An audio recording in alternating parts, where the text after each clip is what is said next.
May budget insertion nga ba si Senadora Risa Hontiveros? Ang sagot niyan ng Senadora, wala, period.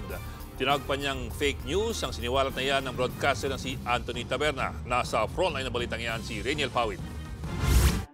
Huwag maniwala sa fake news. Iyan ang banat ni Senadora Risa Hontiveros sa akusasyong may siningit siya sa 2025 national budget.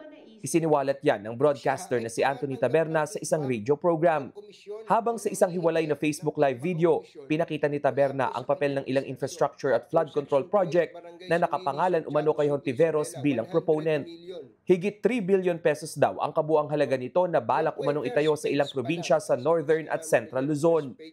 Pero itinanggi lahat yan ni Hontiveros. Sabi ng senadora, wala siyang BICAM insertions maging sa unprogrammed funds. Katunayan, muli rin niyang binigyang diin ang hindi niya pagpirma noon sa BICAM budget at pagbotong no sa anyay kontrobersyal na 2025 national budget. Kaya nagbabala siyang huwag daw maniwala sa fake news at maling impormasyon. Dagdag pa ni Hontiveros, lahat ng iminungkahi niyang amyenda sa budget ay dumaan sa tamang proseso at inaprubahan ng Senado. Kasunod ng buwelta ng senadora, binigyang diin ni Taberna na nagiging masama lang ang budget insertion sa ilang kondisyon. Kung siya ay tumatanggap ng kickback o komisyon o nanghihingi ng kickback o komisyon mula po sa kanyang insertion. Nagkomento rin si Senate President Tito Soto kung paano nagiging questionable ang budget insertion. Kinakailangan daw na mabanggit sa plenaryo ang mungkahing insertion para sa kalinawan.